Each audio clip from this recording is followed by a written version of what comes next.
ग्राम सचिव, आप लोगों ने पंचायत सीरीज तो देखी ही होगी और आप लोगों को ये पता ही होगा कि एक सचिव बनने के लिए कितनी ज़्यादा लड़ाइयाँ उसमें होती हैं। हाँ, आज की इस वीडियो में मैं आपको बताने वाला हूँ कि अगर आप एक ग्राम सचिव बनना चाहते हैं तो आपको किन किन योग्यताओं की ज़रूरत पड़ने वाली है। इसके अलावा आपको कौन कौन सी क्वालिफिकेशंस दिखानी पड़ेंगी या फिर आपके पास में कौन कौन सी क्वालिफिकेशंस होनी चाहिए। और इसके अलावा अगर आपको ग्राम सचिव बनना है तो आपको कौन सा पेपर निकालना पड़ेगा। आज की इस वीडियो में मैं आपको पूरी जानकारी देने वाला हूँ।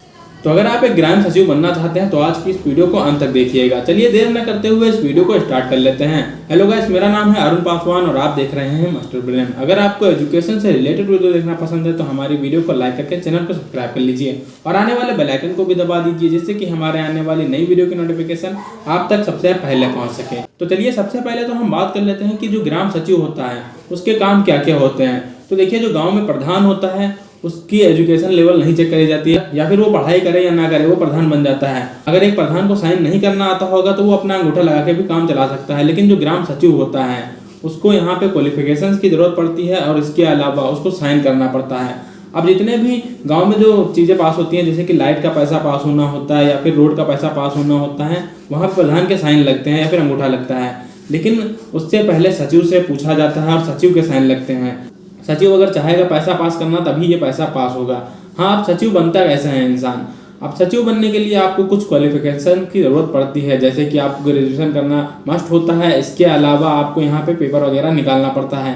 अब पेपर आपको कैसे निकालना पड़ता है, किन किन चीज़ों को आपको पढ़ना पड़ता है, तो यहाँ पे मैथ की रीजनिंग्स आपको पढ़नी पड़ती हैं। इसके अलावा इंग्लिश पढ़नी पड़ती है, हिंदी पढ़नी पड़ती है और जो हिस्ट्री होती है वो भी आपको पढ़नी पड़ती है। लगभग अगर आपको ये पेपर निकालना है तो 6 महीने तक आपको अच्छी पढ़ाई करनी पड़ेगी, तब जाके आप ये पेपर निकाल पाएंगे। हर साल में इसका एक बार पेपर होता है और अगर आप इसको देते हैं और पास होते हैं तो आप इसकी जॉब पा जाते हैं। अब इसकी सैलरी कितनी होती है, तो सैलरी यहाँ पे राज्य के ऊपर डिपेंड करती है कि किस राज्य में आपकी जॉब लगती है या फिर किस राज्य में आपकी पोस्टिंग होती है। लगभग सैलरी 25,000 से स्टार्ट होती है और 35,000 तक जाती है। अब ग्राम सचिव बनने के बाद आपको पोस्टिंग कहाँ पे मिलती है, किस ऑफिस में आप बैठते हैं, तो एक वीडियो ऑफिस होता है जहाँ पे आप सचिव बनने के बाद बैठते हैं, जहाँ से आप पूरे गांव की देखरेख करते हैं।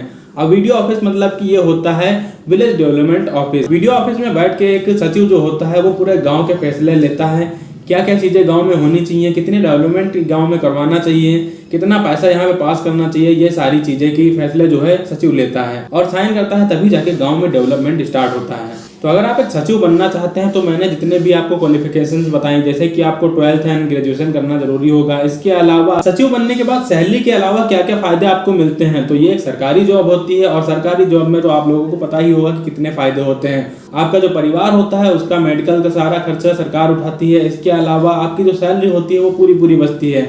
आपको यहाँ पे काफ़ी ज़्यादा सुविधाएं मिलती हैं, जैसे कि अगर आप कहीं फ्लाइट में जाते हैं तो आपको यहाँ पे फ्री में जाने को मिलता है, पासेस मिलते हैं। इसके अलावा कहीं आपका टोल नहीं पड़ेगा। एक सरकारी जॉब में आपको काफ़ी ज़्यादा फायदे मिलते हैं। सरकारी जितनी भी चीज़ें होते हैं वो सारी आपको फ्री मिलती हैं, यानी कि आपका जो 25 से 35,000 रुपये जो सैलरी आती है वो पूरी बचती है। तो ये थी एक छोटी सी वीडियो जिससे कि आप ग्राम सचिव आराम से बन सकते हैं अगर आप ये सारी जानकारी कलेक्ट कर लेते हैं तब। और अगर आपको ये वीडियो इन्फॉर्मेटिव लगी हो तो हमारी वीडियो को लाइक करके जरूर जाइएगा। मैं मिलता हूँ आपको नेक्स्ट वीडियो में, तब तक के लिए गुड बाय।